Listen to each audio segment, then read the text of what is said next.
Welcome, everybody, to the Week 3 Best and Worst Performer Predictions from your guys at CFF Lists. I'm Jay Mill. Got my partner, Willie B, as usual. How you doing, Willie? Doing all right. Ready to start this season. I'm already ready for some Mac action. This 2 day off. This 2 day layover is yeah, it's a little brutal. Oh, you're ready for the Tuesday, Wednesday games, you're saying? Right. Yeah. What do we got? Probably, usually those start like first week of October, so maybe we got three more weeks of having to wait until Thursday. But hey, it's tomorrow. We're recording on a Wednesday. We get to watch games tomorrow. If you're listening to this, everybody, on a Thursday, um, what we're here for today is to run through the year-to-date leaders lists at every position. And while doing so, give you our thoughts on who from those lists will have the best and worst performances of the week, and also talk about who moved in and out of those charts in those lists, and who may be returning, and who's a fluke, etc. So as we get into it, it is a scored competition. That's what we like to do. So this week, Willie B reversed the week 1 results. Week 1, Jay Mill had a 9-4 lead based on picking the best performers who finished in the top 3 at their position, or the worst that finished in the bottom 3. But this week was dominated by Willie B, who won 11-3. He gained 11 points, and Jay Mill only earned 3, myself. So that brings the year-to-date total. Actually, sorry, Willie had an extra point that we forgot about. He actually had 12 points to 3, bringing his total for the season to 17, and Jay Mill sitting at 12. So I've got some work to do. Really quick on the scoring, Olympic style, if you finish first, you're getting 3 points. If your guy that you predict gets second, you get 2. If he gets third, you get 1. And it's the inverse for also picking the worst. If you pick the worst performer and they finish last, you get 3. Second to last, 2. Third to last, you get 1. So there's your graph showing Willie B's dominating performance for week 2. But let's move right on into it. We'll get into more detail about who we picked and how these points were scored or not scored as we talk about each position group. So with that, Willie, let's jump right into the running backs. All right. Yeah, I don't want to pencil whoop you. It actually is 16-12, so not 17. Oh, okay. Yeah. I was adding it up wrong in the first place. Okay. Yeah, 12 plus 4 is 16. So There you okay, go. it's reasonable. I can come back. So we like to begin with a recap of last week. So what you're looking at here is the top 16 running backs through week 2 going into last week. What we notice in the early part of the season is you're going to see a lot of fluctuation as the averages can change drastically from one week to another. You have some guys get 30 points in week 1. They might have 5 points in week 2. That's clearly going to bump them off the chart. But we're here to let you know if they're going to make their way back or if they're going to be off for good. You saw nearly half of the players at every position change up. We had 7 running backs from the top 16 going into week 2 that are out. Real quick, in terms of performances, Willie scored by predicting that Harvey was going to have a good week, which he did. And he also predicted that Sire from Boise State was not going to be able to replicate his week 1 performance in week 2, and that's exactly what happened. So Willie scored with Harvey and Sire. I predicted Coleman to have the best week from Washington. It wasn't terribly disappointing. He had 17.3, which most of us would be happy to take. I believe if you have Coleman, you're still going to be really happy to have him on your team. Where I made a mistake was really evaluating that Oregon State room, so I did want to speak on that. I took the fact that Hankerson scored the 2 first touchdowns in week 1 against a weak opponent as a sign that he was going to be more of the 1A or running back 1 in that room. Jam Griffin is the one that actually remained on the list here, which we'll talk about on the next slide. He actually out carried Hankerson and outscored Hankerson. So I predicted Griffin to have the worst week, thinking he was going to be the really more of an RB2 at Oregon State. Completely proved me wrong. Debunked my theory that him scoring in the second half against the FCS team in week one, uh, was definitely inaccurate. So apologies to Well, Jam Griffin, well, who well, is showing out. yeah, don't feel too bad though. I mean, because Hankerson still had 15.5 points. So Right, right, right. But yeah, I guess what I'm saying is I really looked at it as maybe it was going to be a true Hankerson running back one with Griffin mhm, more of a running back two, when I it's got you. definitely a 1A, 1B scenario. So a little bit of a warning that, it's probably going to be 50-50 as long as both of those guys are healthy all year long. And for that reason, I might say that, Griffin might not stay here because he is going to be sharing carries with Hankerson. But, they're if you're in a pinch, both of them could be worthy guys. But Hankerson, doesn't appear to have a dominating lead or clear cut path to running back one there. Um, but thanks for the support, Willie. I always appreciate that. Make me feel better. Now we want to do a little rapid fire. We've got more running backs and every position players going in and out of the charts this week. So I'm just going to run through all of the running backs that are not on the list this week that were on it last week. And Willie, let me know, and I'll do the same. If you think we'll see them again, at least in the top 25, and then on top of that, back into the top 16 throughout the season. Starting with Marquez Cooper, he went from number 2 in year to date week 2 to off the chart. He had his carries diminished from 27 to 13, only scored 9.2 against a tough Oregon State defense. But what do you Mhm. think when they enter Mountain West? Will Marquez Cooper make his way back into at least the top 25 and possibly into this top 16 chart throughout the season? Well, I'll say yes because right now he's at 19. So, Yeah, he's got Cal, then he has a bye, and then you have the Central Michigan and a Hawaii. So I think he's still going to hover around that 25 to, let's say 20. 25 to where he is now, which is 19. Yeah, So I think he'll yeah. be there. And then, once that back end of the schedule happens early November, then he might have a chance to get back onto this list. And that is the correct answer. He will return to the top 25 or remain in the top 25 and potentially into the top 16. We are on the same page there. He's with his old coach at San Diego State. It was just a tough game against a superior opponent this week. Once they enter Mountain West, don't worry about Cooper if you've got him. Another interesting one, a lot of free agent bucks spent on Tyus from Ohio. He's not in the top 16, but he still managed 13.4 points, and his carries didn't fluctuate much. He just went from 17 to 16 carries. He just didn't have the yards to go with that. Interestingly, he got way more yards against Syracuse than he had this week against a team that you would expect to not be quite as good as Syracuse. But do you think Tyus is a guy that again, makes his way back into the top 16, or at least, is a top 25 starter worthy caliber guy? Yeah, I think so. He's at 18 right now.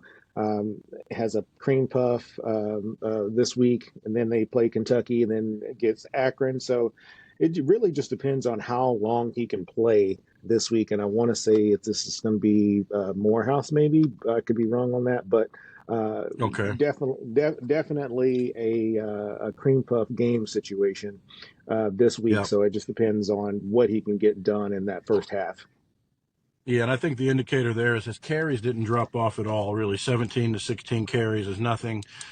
He seems to be, prepped to get a steady volume. And he's not going to always get 200 like he did in week one, but I think he's going to hit the 100-yard mark and get a touchdown. And At least. That's Morgan State who they play. Okay, yeah. So, if he was on the charts this week, that might be a juicy one to pick as the best, but he's not. Hmm. Another one that caught everybody's attention with 3 long catches in week one was Stanley from Utah.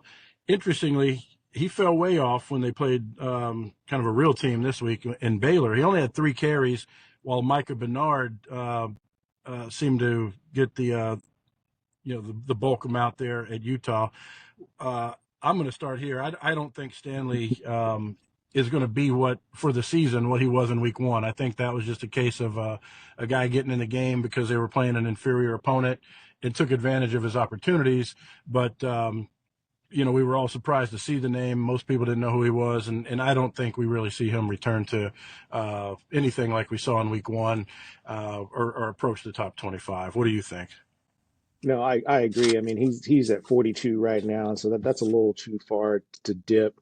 So I mean, he would have to have a couple monster games, and then I don't foresee him doing that next week against Oklahoma State. But he may have a chance against Utah State.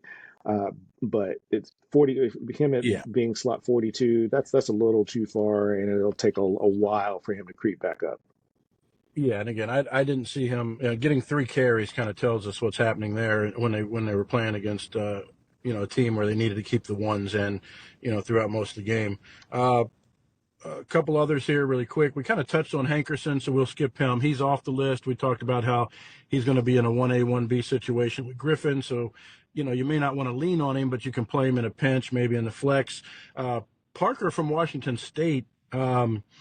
Yeah, that's an interesting one because he's kind of competing with, I think it's Schlenbecker or something, the guy with the interesting name there in DJ. Washington State. But yeah. What do you think about Parker from Washington State quickly? Another Let's situation see. where he's kind of fallen a little too far at 33 now. That's a big Yep. dip. So I Yep. would say that let's not count on him being close to this list. And like you said, the top 25. Yeah, At and I think he's 33, he's it's okay, but yep. yeah, sharing carries, I don't see it. Right, and that's what it looks like. It looks like they've got two decent backs there in Washington State, and there's just going to be a little bit too much split production with him and the other guy. But he did have Yeah, we'll 11 just call him carries, DJ. so yeah, he's going to get his chances, but just I don't think he's the guy you expect 25 and 30 from every week either. Well, I mean, The most, yeah, let's say this though. Sorry to interrupt you. yep, it's If okay. the offense is clicking and they get Hmm. these big leads again, he may have that opportunity. So, that they beat Texas Tech 37-16. I think that's when Hmm. he did get a few more opportunities. But with TJ Finley coming along, that may happen. I mean, we Hmm. expect big things out of this offense. So if they can continue to light up the scoreboard, he may prove us wrong. Yeah, and Schlenbaker's the other guy. And I just looked it up. They both had 11 carries, and they both scored almost exactly the same amount of points this week, kind of in that 14 to 15 range. So looks Hmm. like you got a situation and they're going to be throwing the ball probably more than they're running. But again, similar to the Oregon State backs, guys that you could plug in if you need them, just not guys that you're going to really count on as your RB1. I don't think they get up to RB1 caliber, I guess is what I'm saying. So, lastly, and one of the more interesting ones is Jalen White from Georgia Southern. Uh, you know, he last year he averaged 15.7. There was a little bit higher expectation this year that he could have his stock go up, uh, but after a great week one, he only got 7 carries in week two. So any thoughts on Jalen White and as Jared would say in his show, they do the freak out meter. Should people be freaking out if they have White, or should they have even counted on him in the first place? You probably can't count on him. I mean, you have to get into conference play, and then you can count on these guys. So right now, I wouldn't put any stock in it. But I'd say maybe after the Marshall game, which is week 7, Mm-hmm. then you might Yep. be able to play him in a pinch. But as far as him being in the top 25, I don't see him getting back. Yeah, and you're right. Like looking, maybe even starting with Marshall, you have some luck there. But yeah, then he's got a down the line when they get into Conference USA, some pretty so far bad rushing team defenses with Old Dominion, South Alabama, and Troy, who surprisingly, 126 against the run. So that's the thing to remember here, I guess. Out of all this, you made the best point with a lot of these group of five guys like White, little unpredictable in the non-conference part of their season, but I think you start to see them get a little more consistent once they start playing against teams where they'll have to be in the whole game, but they're not dominant teams at the same time. So you'll see what he's Mhm. really made of then. And I agree. I don't think he's going to finish as a top 25 guy, but he's definitely qualified as your flex player, your guy that's going to get you 17 or 18 points on average, for a game. So with that. Again, a lot of players to cover this week, but we'll do our best to keep it short and sweet. But we want to get you all the notes we can. Let's roll it up to our week 3 predictions for the running backs and see who some of the new guys are in the top 16. And there's a lot of big names here that because week 1 had so many big outputs. They just didn't manage to make their way into the top 16, even though they had big weeks. And particularly, I'm thinking of guys like Kyle Monangai from Rutgers, who jumped from 25th to 7th. We're looking at Jaquindon Jackson, who was just outside of the top 16 at number 18. Now he's in there at number 8. And Caleb Johnson from Iowa. All 3 of those guys, were sitting right there, between 17 and 25. Had really big games that propelled them up to the 7, 8, and 9 spots. Monangai's 7 now, Jackson's 8, and Caleb Johnson is 9. And those are names that, 2 of those names, are people that probably aren't surprising with Monangai and Jackson. Caleb Johnson is kind of having a resurrection here. People had, high hopes for him a couple years ago. He's been in a committee situation there in Iowa, and just an offense that hasn't been able to operate very successfully, period.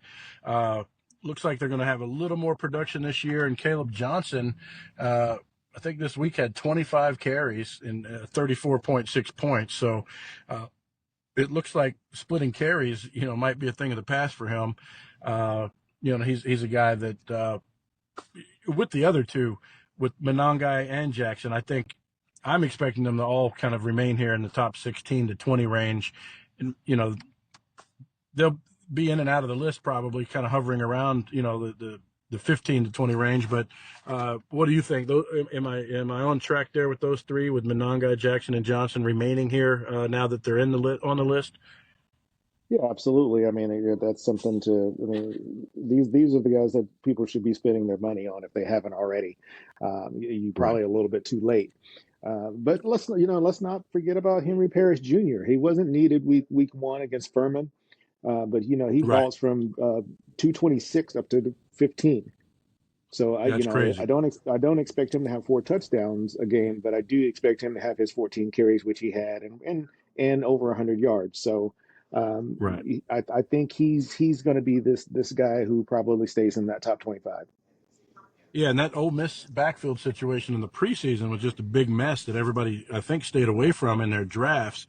Parrish is one of the guys, one of several transfers they brought in, and we really didn't have a clue who was going to end up leading the backfield. But and even after week 1, since they played Furman, you had no better clue because he had 8 carries. They won like 72-0 or whatever it was. Mhm. But he definitely led the way with 14 carries. You mentioned the 4 touchdowns, but he also had 165 yards to go with that. So I think we've got a leader emerging. I'm going to say, compared to the other guys, uh, he probably doesn't have the legs to remain in the top 16, but he's definitely a starter worthy candidate at this point with what we saw, as far as how they're using him. I do agree with that. Um, the last 2 names, as far as the new guys here, you've got Connors from Rice. That's another one that shouldn't be a surprise. A lot of people had him slated to finish, high on their charts.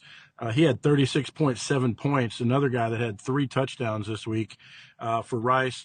With E.J. Warner not popping there at Rice so far.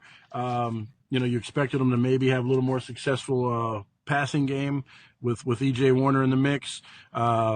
It looks like Connors, is going to be everything most people thought he would be. And he's another guy that I do think remains, now that he's here in the top 16.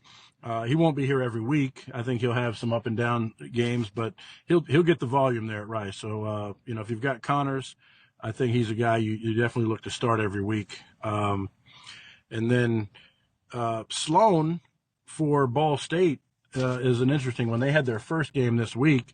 All I'll say about him is uh, he got the he's in he I think he finished in like the top 5 of the percentage of carries he was getting for his team. So you talk about a volume pig. Sloan from Ball State is one of those guys. There's not really anybody else in the team that's going to be getting many carries besides him. I do worry that they struggled against an FCS team and they had to use everything they had to pull out a win. And he's a guy that I don't think does nearly as good this week because they're playing Miami. But with that, Willie, that might be a good lead-in to make some picks here for who we think will be the best and worst at running back. Yeah, I mean, going back to Sloan and Ball State, I mean, you have to understand that this was their first game of the season, so Mm-hmm. there was a little bit of that situation, and I like the fact that he had 6 receptions and also a Right. score. Okay. So That's a good um, note. Yeah, I didn't notice. I yeah, didn't so notice that. Good catch. Yeah, so I do like that situation. Miami, it may be a little tough. It'll be their first road game, but Mm-hmm. we'll see where he stands. As long as he probably stays in around the 25 to 30 range, he may Mm-hmm. end up being okay. Like I say, once they get to their conference matchups. So Oh yeah, by all means. He's another one of those guys that's in that category of don't worry about starting him once they begin MAC play. He's going to get the volume and be able to produce against other MAC defenses. So so we'll just yeah, see so how you feel about him in this week with our picks as far as best and worst. But who's going to go first here? no, You call it. yeah, like I say, you. I mean, what we'll do is since I'm leading now, you get to go first this week. So Well then, I'll just lead right in and save some of the talking. I'll say that just based on the matchup, Sloan will be the worst performing back from this top 16 list. okay, Um, I think they're just outmatched. He got the stats this week but it was against an FCS team, like I said, and they even struggled to win that game. So I don't know, that they're going to do too much against Miami, and I'm not putting Sloan in if I've got him against Miami. okay, yeah, that one was interesting. Okay. Let's see, we'll go. Wow, this is. Yeah, I'll just do this. I'll go Henry Parrish only because of the run defense that we're seeing from Wake. Their Huh? Wake's play, they could have to go to Wake Forest. I like the Yep. other matchups a whole lot better. So we'll say he slides out to maybe 19 this week. Right. Okay. Yeah, and they've only given up 2 touchdowns rushing on the season. Wake Forest. The rankings that you see here are Fantrax's ranking as far as how defenses fare against this position group, um, and how people have scored. But yeah, it matches up with what you're seeing. When you check their other stats, Wake Forest only giving up 2 touchdowns, so that is pretty tough. And as far as my best, we got what? Wow, 3 guys on a bye. We got Monangai and GT on a bye. Um, Very on Stewart. so and Stewart, yeah. By the way, Stewart was hurt last week, so yeah, he got that bump from the number 7 spot up to number 2, just kind of by default. So keep an eye on Stewart. They said he could be back Yeah. after the bye, but since you Yeah, mentioned so him, letting everyone know is that Terrion Stewart is sitting here at second, hmm but as we go to next week, he won't be on this list because he'll only have had one game. right, right, yeah. For injured players, you've got to appear in uh, more than half of your team's games to qualify to make the list. Now, you would have thought that would have bought me some time here to make my pick. Um, Yeah, I think Ollie Gordon's going to be out to prove something this week, or at least Gundy's going to be out to help Ollie Gordon prove something. So I'm going to go with Gordon against Tulsa as my pick for the best performer for this week. All right. And I will say I was close to picking Jaquindon Jackson against UAB, um, but I think they gave him a little rest in that game. He got a little banged up against Oklahoma State. It doesn't look like he's going to miss, although you never know. But I think that he's probably able to take a little bit of a breather against UAB at some point in that game, so they don't work him as hard. But that was my second choice. Yeah. Well, to me, this has to be a no-brainer. After you lose to well, not your rival, but your rival's rival. So let's Hmm. say, so Iowa State is the team that you lost to, but they have something to prove when they play Troy this week. You Hmm. cannot lose to Iowa State and then turn around and let Troy hang around. So I Right. imagine that they do quick work with them, and Caleb Johnson should be leading the way, and then the freshman will take over, third, fourth quarter. Right. Right. Okay. Yeah, I like that one. And it looks like, as far as giving up fantasy numbers, Troy is 126th against running back. So that does look like a favorable matchup. Meanwhile, I took Ollie Gordon against Tulsa, who Fantrax shows is the 14th toughest to score running back points against. But, um, I'm not too fearful of that. I think Ollie Gordon's in Oklahoma State are on another level compared to Tulsa, so that doesn't bother me. So, Yeah. um, with that, let's move on to the tight ends. All And what right. you'll see with the tight ends, uh, I guess first recapping our picks from last week, uh, Willie B nailed it with Gadsden. He said he would be the top performer, and he was. Uh, I picked Prescorn, uh, who wasn't horrible, but he only finished with 7.8, so I didn't get any points. Kind of middle of the pack, average tight end performance. You're not mad at 7 or 8 points. You're hoping you get 10 or 11 or more, but I still, I can do better. We both scored on the worst. There were a lot of names we didn't recognize that seemed to be flukes. Um, I told you that Riles from ECU was going to be the worst. He was. That's where I got the only points I got all week was predicting Riles from ECU as the worst.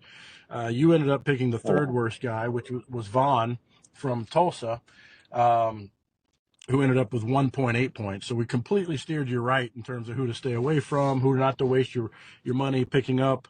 In terms of some of these names we didn't even recognize. Um, and with that, though, tight end early on is always an interesting little bit of a crapshoot.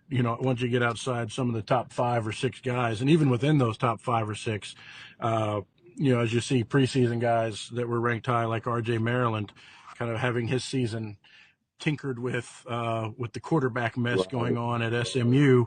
Hopefully, now that they've settled on one quarterback, R.J. Maryland gets back in the mix and maybe works his way back up. But I'm kind of scared of kind of the rest of R.J. Maryland's season now. That said, we had 7 out of 12 from week 2 to week 3 bounce from the list, or from week 1 to week 2, I should say. Um, so we've got 7 names that are no longer here.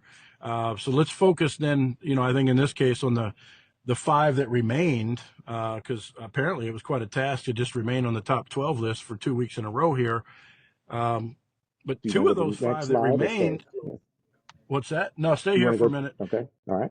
Yeah, yeah. Sorry, but there's so many that left. I don't want to go through each one of those.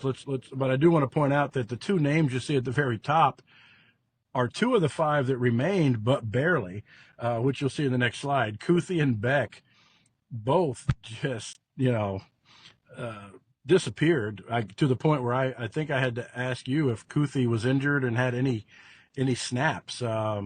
And it looks like he played, but he just didn't get the targets. And I thought maybe the poor kid had injured himself again, but I don't think that's the case. He just had a kind of a dull outing.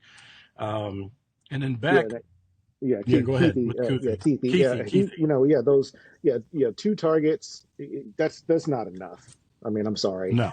You accomplished what you wanted by beating a Baylor team 23-12, but Yep. one reception for 5 yards. That's just not enough for a player of his caliber. Yeah, and it was really shocking. I mean, he had the 4 targets, the 4 catches. We don't expect the 3 touchdowns from 4 catches every week, but why are you only getting one of the best players on your team, two passes? Maybe Baylor. I didn't see that game up close. I didn't watch it closely. Maybe Baylor was keying on him, and that was their game plan was to shut him down. So, but he scored. He had enough in week one to keep him on the list. Very similar to Beck, who fell from number two way down the list. The names that I guess I go ahead. expected that Yeah, though. I expected that from Beck. I mean, they're playing Long Island, so we right, just didn't right. That's a expect him good to play point. very much anyway. So, Yeah, yeah, and I that should have been expected. right, and I guess it is better. Let's go ahead and since there was so much turnover, let's just look at how the standings are here. The year to date list is for week three. Go ahead and slide up to that, All right. and that way, if people are watching and looking at the chart, you could see, um, you know, Keithy, when we're talking about him, he fell from number one to number eight. Beck fell from number two to number 10. But meanwhile, Gadsden, being the top scorer, jumped to number one from number three. Um, Loveland is the other name that remained. And he's been very consistent. He's in there at number three right now, moved up a spot from number four. And you got to love the fact that in weeks 1 and 2, he had 9 and 11 targets, 23 points week 1, 15 points week 2. So I think I'm going to be a believer in Loveland. The fifth name remained on the list because he had a bye, which was Max Clare from Purdue. So those are the only 5 that remained. The new names that you'll see here, quite a few that shouldn't be surprising. A lot of people's preseason number one, Fannin, had the game that you saw him have quite a bit last year. He jumped from number 22 all the way up to number 2. Koziol, who was injured most of last year, had his first game of the season, ended up, with 18 points, pops in at number 5. Brenningstool from Clemson jumps up from 76 to 6 in their routing of Appalachian State, where the whole team was out to prove something. Tyler Warren makes his way up from 29 for Penn State. Royer is a name that we mentioned quite a bit in our waiver watch, seems to be available in a lot of leagues. Jumped up from 15 to 12, so he's showing some consistency there, averaging 13.9 in 2 games. And then you got Helm from Texas, who makes his way in. He's at number 10, all the way from 65.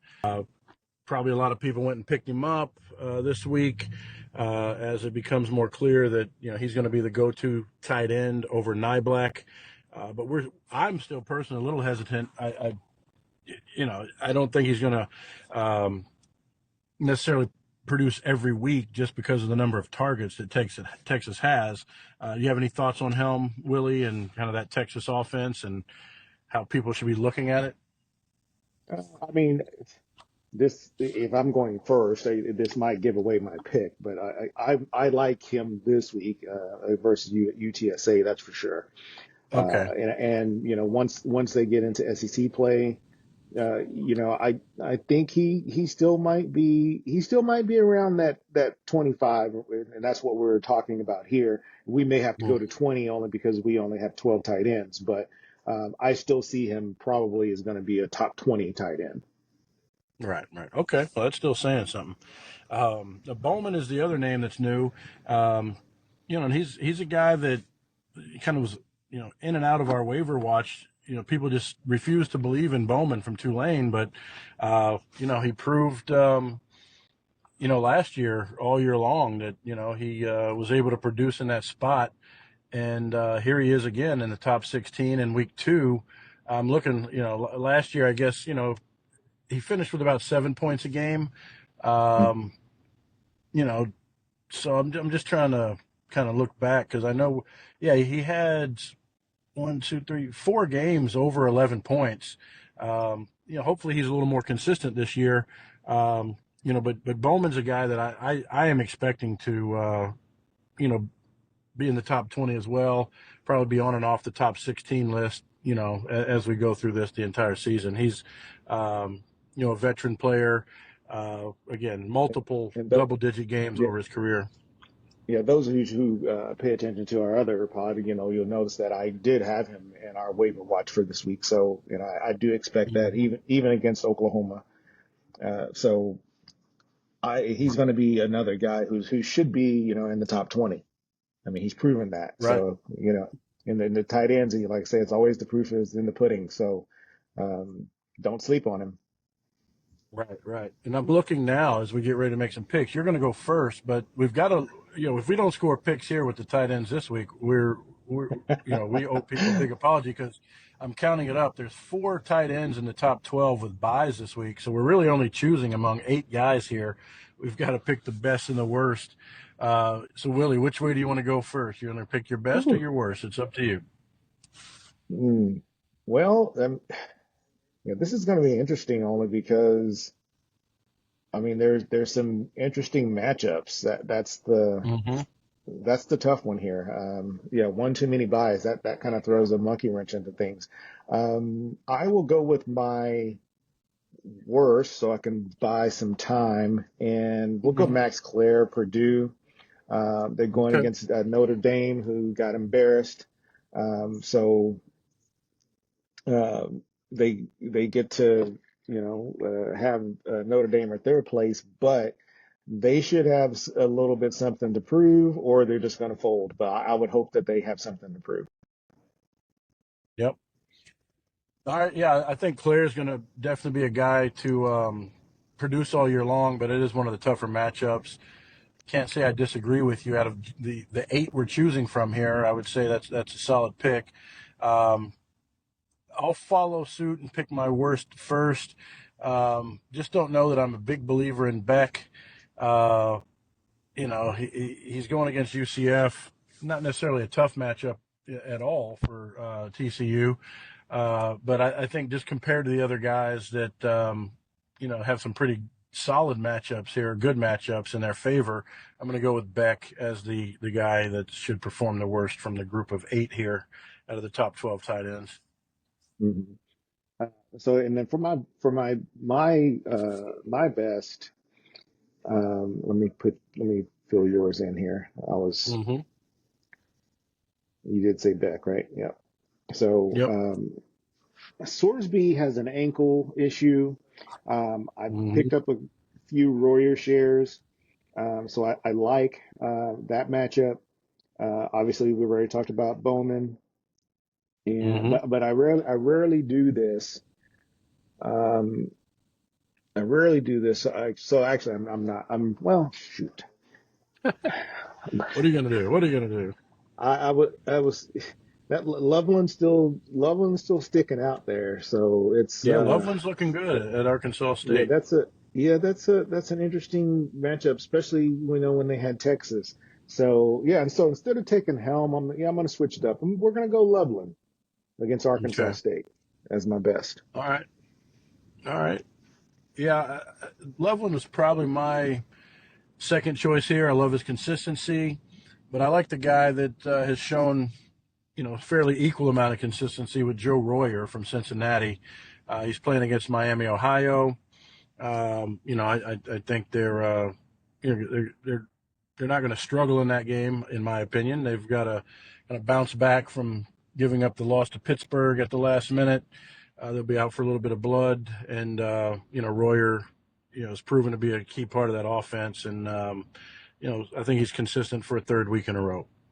Well, I'm hoping to see that because in our home league, like I said, I did pick up Royer to couple with Sorsby, so hopefully that ankle's all right, Mm-hmm. and yeah, we can double up maybe once or twice. So all right, Yep, exactly. All right, so with that, what do we got next? Wide receivers. wide receivers. Uh, this is where I owe everyone a really big apology. This was my biggest screw up of the week from last week's picks on best and worst. I really should have just done the opposite of everything that I had suggested. I picked Ward for my best. He ended up getting 2.6, which was near the bottom. I picked Nash as my worst, and he ended up getting 22 points. So, apologies to everybody. Like, no excuses on this one. Totally steered everyone wrong. Um, I guess I will say that probably nobody expected Ward to get 2.6 ever this season. But what we learned out of this is that there is a solid uh, at least wide receiver 2, if not an occasional wide receiver 1 at North Texas, which is DT Sheffield that Ward will be splitting targets with. We don't expect it to be quite as drastic as it was this week, with I think Sheffield having a really big game and Ward having a clunker. But Well, now we're a little well, more aware that, yeah, hold on 1 second though, J Mill. uh-huh, The only difference between those two games was the fact that Sheffield, obviously, against Stephen F. Austin, he had three scores. mm-hmm, Um, because he had 10 targets the previous week and he had 13 this week. So right, his catches and yards were identical. It's the fact that he was the one who got into the end zone this week. That's the right. difference. Yeah, and it's when it's just something that was I overlooked it, in going into this week, not realizing that Ward is still sharing so many targets with somebody else. But as I Hmm. think we mentioned in the waiver wire, where I did pick up Sheffield as one of my waiver watch receivers, we think there are certainly enough targets to go around, at North Texas. Kind of the shocking part here, but maybe because they were playing, an inferior opponent, even though they only won 35-20, is Ward's targets dropping from 15 to 4, which is pretty crazy. That was probably the Right. startling part. Is you saw a guy that everybody thought was a clear number one guy going from 15 to 4 targets. So we'll see. If Sheffield ends up being the most consistent of the two, it'll be a fun battle to watch. But I suspect it's one of those teams that, like Washington in the past and UTSA in the past, you might see both of these guys appear on the top 16 at some point. As far as Ward, who's no longer on the list, with his counterpart Sheffield, who isn't here yet, but very well could be soon. Well, I'm Um, gonna see if I can catch that one tonight, and then maybe have an answer for you to see, where they just trying to take him out of the game. What right, happened there? right, Because for him to go from 200 receiving yards to only one reception, yep, that's impressive from an inferior opponent. yep.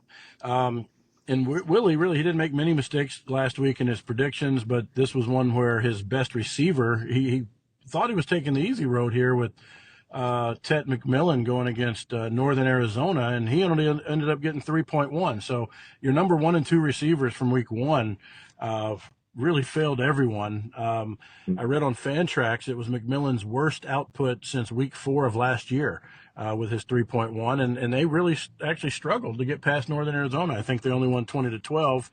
So that was interesting. But you made up for that, picking Rudolph as your prediction for the worst receiver out of the top 16, and he only ended up with a half of a point. So that was a good call, knowing he was going up against a tough Notre Dame team. They pulled off How, the how do you how upset, do but you how do you yeah, beat Notre Dame and then one of your best players isn't needed? right, I yeah, don't. and yeah, and it was on the ground there with our guy at running back, Ontario Brown Barnes, Barnes, Brown, yeah, yeah. Brown. Yeah, and because their quarterback only had 14 fantasy points, also, which we'll talk about next. So it is interesting that top receiver and quarterback really didn't have big games, but the whole team from Northern Illinois was really playing well, and it was definitely a team effort. It wasn't one single performance Hmm. that won them that game. And I was saying all along as it was happening, it wasn't a fluky win either. It was reminded me of when Marshall went down there and beat Notre Dame. You didn't think from at any point in the first half that there was like some crazy plays that put them in the lead. They were just playing tougher and playing harder and better. Yeah, but I will say though that this one is worse. That Oh, loss for was Notre worse. Dame. Yes. Because I mean, yeah, they were top 10 when they lost to Marshall, but they're top 5 and expected to win the national championship by some this year. So Yeah. we'll see. It's the year of 12 teams in the playoffs, so they've got to win out at this point probably to get in there, since they're Right. not part of Right. a conference. Um, Yep. looking Half this list is turned over, so you've got half of the guys you're seeing here that didn't make it. Some interesting names. We won't go through them all. Concepcion is not here for the this week's year-to-date list. You're looking at Jimmy Horn from Colorado, who fell out. We talked about Ward, Kyle Williams from Washington State, Tez Johnson from Oregon. Those are just a few of the 8 names that have popped out. The one that sticks out the most that I definitely expect to be back, though, is Concepcion. There's no way they don't get him more involved or keep him involved, this season as long as he's healthy. Any of those names stand out to you, Willie, that, might remain off or might work their way back in? McEwen, Tez Johnson, Jimmy Horn, Pritchett from South Alabama, Rucker from Arkansas State. Before we move on to the week 3 list. No, I like Rucker. I think that's one to keep an eye on. Mm-hmm. Man, Colorado's offensive line is not going to get any better. So Jimmy's probably going to be long gone. I mean, this is going to Mm-hmm. be, unless Travis decides he's going to shut it down and focus Mm-hmm. on the draft or something like that, then yeah, Horn and whoever else. I mean, Shadur's is not going to have enough time to do anything. So Yeah. Yeah. I agree with you on Concepcion though. Yep. Okay. So with that, let's look at how the list is shaping up right now going into week 3 as far as the year to date. You mentioned Travis Hunter. You see him here. He remains steady, moving from 6 up to 5. But yeah, as far as those other receivers we all wondered about, Wester, Horn, Shepard from Vanderbilt that's at Colorado now, I think that's just a crapshoot. The only name, you can put guaranteed money on at Colorado is Travis Hunter. But some of the new names, he's one of the ones that remained. You've got Lacey from LSU, Noel from Iowa State, Delana made a big jump from 162 all the way up to 13 from Fresno. You got the true freshman Jeremiah Smith. He didn't have to move that far to get to 14. He came from 22. And then you got Donovan Green, though, at Wake Forest, fully back from injury, making his presence known and getting a lot of targets at Wake Forest, jumped from 109 up to 16. With that, we'll probably talk about a few of the names that remained on the list as we get ready to make our picks. But anybody stand out to you as far as the new names on the list, Willie? Yeah, two that I've been waiting on, and that's Ashlock and Noel. Mm-hmm. Or Noel Right. Jalen from Iowa State. Like both of those kids, I like a lot, and I expect them to be top 25 and in and Mm-hmm. out of this list, or even moving a little higher as we go forward. Right. Now, Ashlock is interesting. People might be looking at that number 26.2 and wondering why it's not lower. For players that had a week 0 game, those games don't count towards the fantasy season, so we don't count them in a player's average. The Right. same way when we're recapping the season, we don't use postseason games in our average. We look at weeks 1 through 14 as far as the college season. We look at that 12 game or just what I said, weeks 1 through 14, the games that count in the fantasy season when we're looking at a player's average. So that's why you're seeing Mm-hmm. Ashlock here at 26.2, even though he had 13.1 in week 0 against Delaware State. Yeah, and then So, one more name, Trevor Pena. I don't mm-hmm. expect him to have 7 targets, 6 receptions, and around 70 to 80 yards and 2 Mm-hmm. scores every week, but he's done it Right. 2 weeks. So he has a Yeah. bye, and then Mm-hmm. when he comes back from the bye, they have Stanford and Holy Cross. So he might still be doing this Yeah. Yeah. at least throughout the month of September. Yeah, it is funny looking at his stat line. The only difference is 10 total yards. 7 targets both weeks, 6 catches both weeks, and 2 touchdowns both weeks. So, yeah, he's seems to be the real deal. So that's just going to be fun to watch when they get back from the bye. So, Absolutely. yeah, and then with receivers here, we're going with me first, and Mm-hmm. I don't think I'm going to look past the number 1 spot and kind of give myself the quote unquote victory lap, as people say. We were big believers in Felton in the preseason when it seemed like a lot of people had him ranked much lower than us. He's proven, by finishing in the top 5 in week 1 and now moving up to number 1 year to date with a 35.7 point average, that he's going to be the real deal all season long. Edwards, the quarterback, who I think most of us didn't expect to win that job over Morris, who had transferred into Maryland from North Carolina State, has proven to be very good, very capable. And I think Prater's just good enough to keep people from focusing totally on Felton. So I think Ty Felton gets into a little bit, benefits from a little bit of a shootout in the Maryland-Virginia game, which could be a really fun offensive game to tune into this week, which I don't think we would have expected. But yeah, Felton is who I'm going with as my top performer pick, out of the wide receiver group. All right, so you're gonna go Mr. Felton. Sorry, I had to make a little tweak there on our matchups. Okay. Yeah, I like that pick. Okay. I think I'm gonna I think I'm gonna give myself a little bit of time here. Okay. No, yeah, I'm gonna give myself a little bit of time. I'm gonna go my worst here, and I'm gonna go ahead and select Donovan Green Okay. Just because of the against Ole Ole Miss Miss. defense? Yeah. Yeah, just because of the Okay. Ole Miss defense. All right. Yeah, buy myself a little bit of time, but Yeah. I might, I think worst case, he's middle of the pack here. I think he's the real deal this season. He's healthy. I like him a lot. You might be right, though. Ole Miss has always got a tough pass defense. So I'm looking to find my worst option. And you got a lot of extreme matchups here. I might, you know what? Let's do this for fun. I'm going to go the opposite route.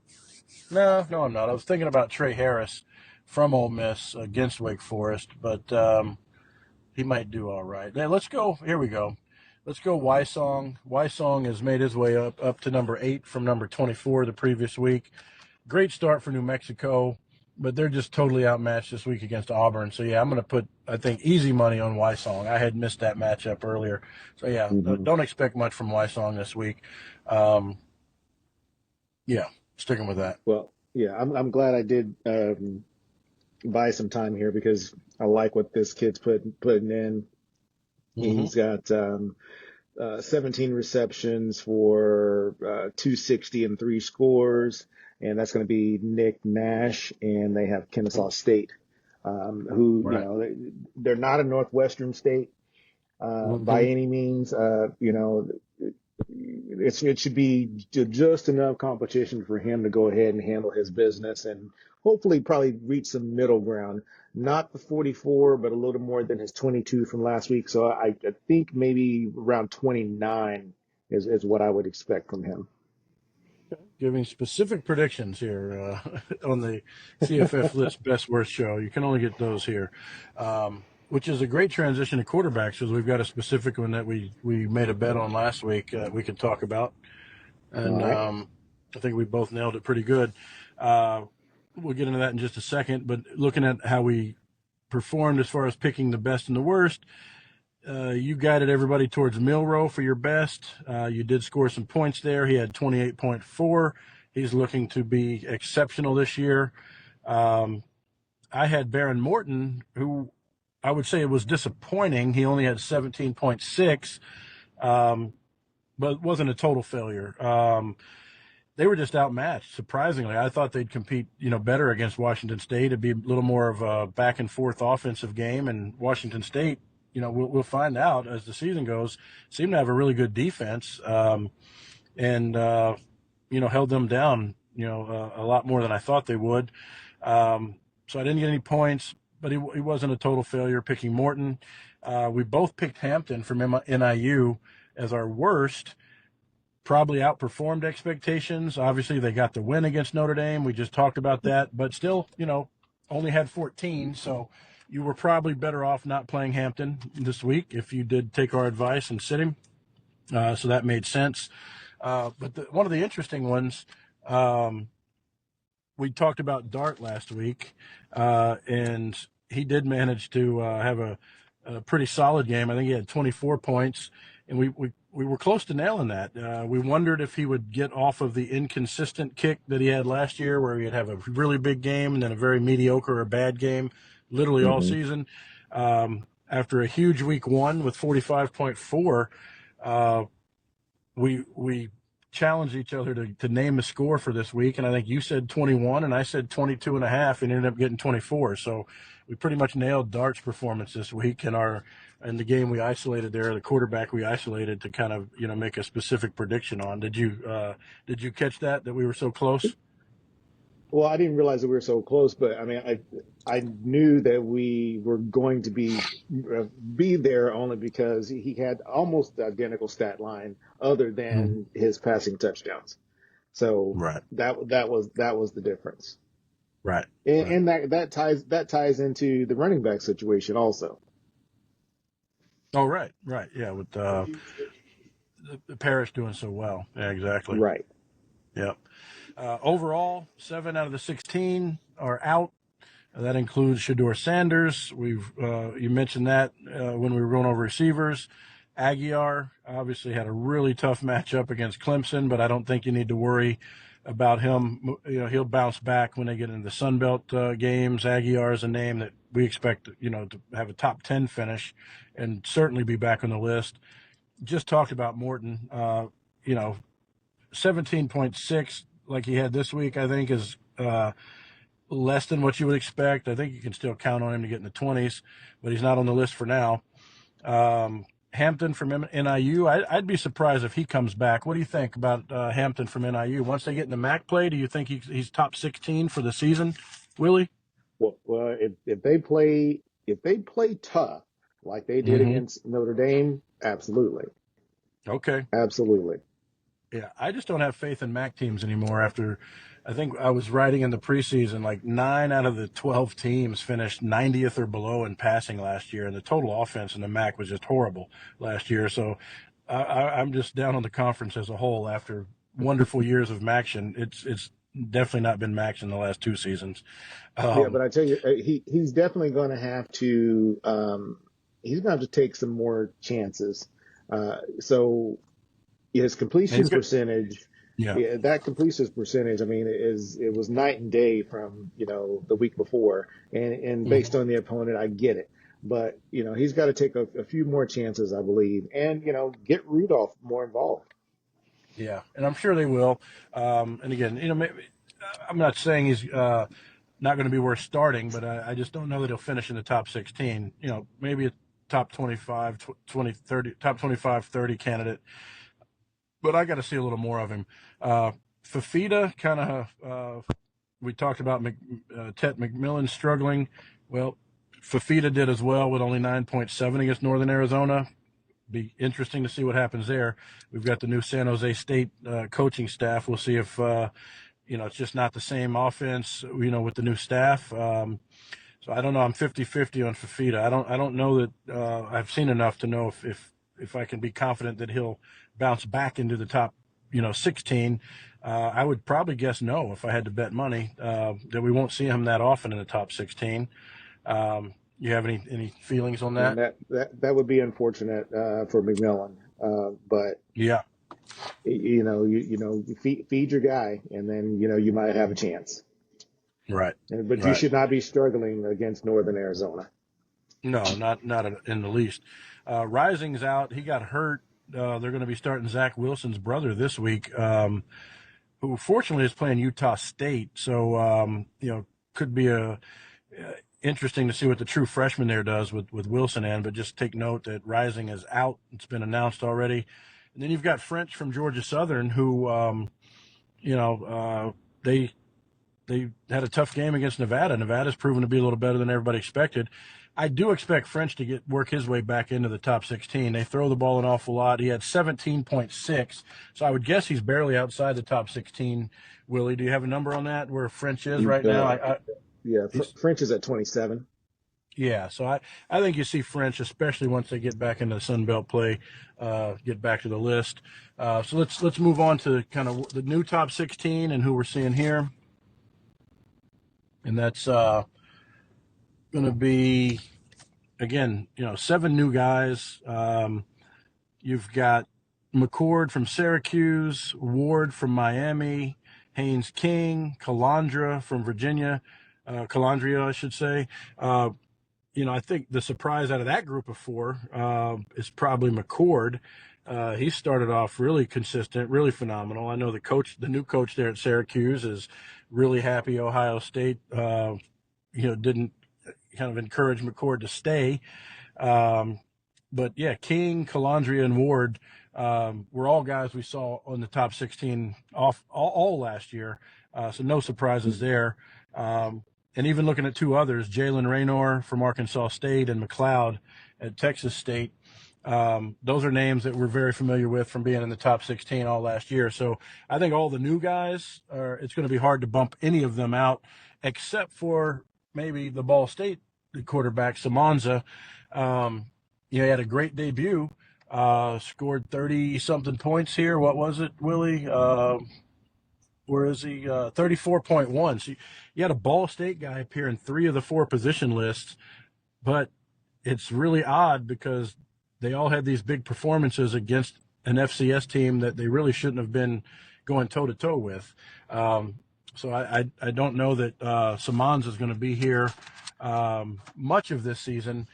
But from what I've heard in the offseason, he is a kind of an off-the-radar good quarterback that should still see solid production once they get into MAC play. But they've got that tough Miami matchup we talked about when we were talking about their running back this week. So I think for the next week, I'm going to be out on Samanza. But, let's see what you think about that, Willie. You're going to kick us off here. So, could he potentially be your pick for the worst performer this week? I'm gonna take a guess at maybe yes, but don't change it just because I made that guess. No, I won't change it just because. Okay. You know, like I said, I'm hoping that Sorsby's ankle is okay. Okay. Um, Hadn't heard about that. That's but good to know. no, I'm gonna go a different route. I could Okay. probably, just take that just because I'm going first, but no, let's go a different way Okay. and give me Taylor Green. I'll take Taylor Green Oh, as the one that's gonna struggle. interesting. That the Auburn 18th against fantasy quarterbacks is steering you that direction, I'm imagining. It's gonna steer me that way based on I'm interested. I'm just interested in Ball State. I'm interested to see if they can stack. If they can stack this Okay. again and against a Okay. Miami a team that may or may not be back, but we'll see. Oh, and then also the Okay. asterisk. I'm not sure if you caught that. I'm sorry, I had to update a schedule when you were talking there, but so Kyle Jordan McLeod. McCord at yeah, Jordan. I'm sorry, Jordan McLeod is actually tied with Garrett Nussmeyer. So if Okay. you wanted to throw that in there, I will allow that because they both are tied with 28.9. All right. So we didn't have Just so room to just put so you know, Nussmeyer, but we right? have a tie at Yeah, 16th with McLeod and Nussmeyer. Nah, that's all that right. is correct. Yeah. Did you mark your pick? Oh no, I'm Yes, I offline on marked. the. Okay, that's fine. Well, I'm gonna go with the guy. I'm gonna go with 2 Ball State guys this week. I've never done that, I don't think, in the history of this. But All um, right. it's so interesting to me that 3 Ball State players appeared on the 4 position list, anyways. But and Mm-hmm. I'm not down on Ball State. I'm just down on the matchup. I think they're going to be better than they showed even against the FCS team. I think there's some fantasy potential there that people didn't expect. Mm-hmm. Certainly with Cozy all at tight end and the running back, but I think Simonza's the guy that will have the worst game by far on this list. So I don't want to get cute and pick anybody else. By far. Okay. By far, yeah, yeah. Yeah, I I like how almost you went threw that part in there. Rainer. Yeah, I almost went Rainer against Michigan, but um, it looks like they are susceptible to giving up points to fantasy QBs, and he's talented. So I saved Rainer from that designation. So Yeah. who do you got for best? Yeah, so I'm gonna apologize for some of these matchups. I'm not sure if that was in our we had that thing where both of us were in the screen, and some Hmm. things got a little combobulated. So some of these matchups aren't quite correct, and I'll have to go back and check those. So give me one second Okay. here. I just want to double check to see who I definitely want to go with here. But I think I'm gonna go. We're gonna go the up down here. So we're gonna go with Jackson Dart this week. He should be up. Okay. They actually have Wake, who is 103rd. Okay. Right. Okay. Jackson Dart versus Wake Forest. Right. Okay. So I believe that when we were both in the screen, Hmm. they probably got reversed, I believe. So Right. I'll tighten up these matchups before we post. But so if you have someone that you're looking at, you want to double Double check, check. then No, yeah, that's then fine. I'll allow that for sure. All right. I think I'm going to be a little bit cute here, and put a lot of my money. Since I win a lot of money on Ball State to not produce, I'm going to put a lot of my money in that Maryland Virginia matchup to produce. So I had Felton from Maryland going against Virginia for the receiver. So why not take Calandria, since I said it's going to be a shootout against Maryland, as my top quarterback? We know what he's capable of. Uh, he started falling off people's radar, moving down people's list when it looked like he might not win the job this spring and into the fall against Musket. But now that he won the job and has proven himself, we're seeing the guy that we saw last year. Uh, and we were all surprised when we saw Musket might take the job from him, frankly. So I think Calandria gets into this back and forth with Maryland. It's going to be a great game, and I'm taking two guys from that matchup. Okay. Yeah, that's a little interesting. Yep. Um, because and then so with that, and the reason why I was really wanting to check that because I knew Mm-hmm. that Taylon Green, I knew that wasn't quite right. Mm-hmm. Um, so because that's actually UAB, not Right. Auburn. That Arkansas is playing. Right, right. All right. You So want to change? Yeah, yeah, we'll allow a change. So yeah, we yeah. had the matchup wrong. I knew something wasn't quite right there. All right. Well, we're still live. Um, We're still within the margin of error here of repicking. So if you'd like to change okay. that pick. Yeah. So with that, I'm gonna go opposite you. Mm-hmm. Um, and so you say you almost took Rayner, correct? Yep. Again, for the worst against Michigan. Yeah, just tough Yeah. matchup for Arkansas State. Yeah. So I'm gonna go ahead and take him since Okay. you didn't. All right. Yeah, I mean, again, I know Michigan's given up some yards, but Arkansas State's not on their level, so I think he's gonna struggle. And then have a decent year, from this point on. But Hmm. yeah, there we have it. Probably time to cut it off. We don't want to go too long. We want to just be as precise as we can. We've mentioned a ton of names.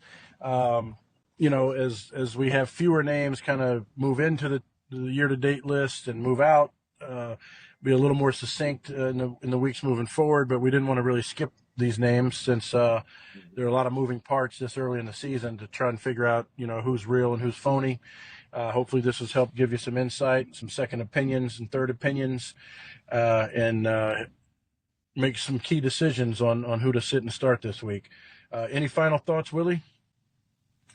No, other than I want us to have a little bit more success in the win column this week, Well, you did especially good. in the Yeah, Kings you did all Classic right. in the home league. Oh, in the Uh, real in the actual games, not in our picks. Okay, Yes, but in the yes. games. In actual, see, I know I'm going to take care of best worst. I need to get a little bit better in our waiver wire, our waiver Right. watch. I'm sorry, our waiver watch, which I Mm-hmm. do expect. I'm usually always probably 1 to 2 weeks ahead on things. So, Mm-hmm. now that we're in week three, I do believe that that's gonna, settle in, and you're gonna see Mm-hmm. some 100 point weeks coming from me. So, be ready. Okay. Well, I hope so, because if you look good, we look good. That's right. CFF lists look good, and hey, for the most part, we've got solid track records in making these predictions and making those picks on the waiver watch. We outdo our guests on an average basis, so that's saying something because we bring on some pretty good talent to make picks with us. But for everybody Absolutely. out there, good luck with this week. Let us know if you have any questions on Twitter. We're always happy to answer some of those questions in the posts and the DMs. So send them over if you've got them. And that's it for me, Willie. Final Yeah. thoughts? Yep. Thank you for watching and listening. Good luck this week.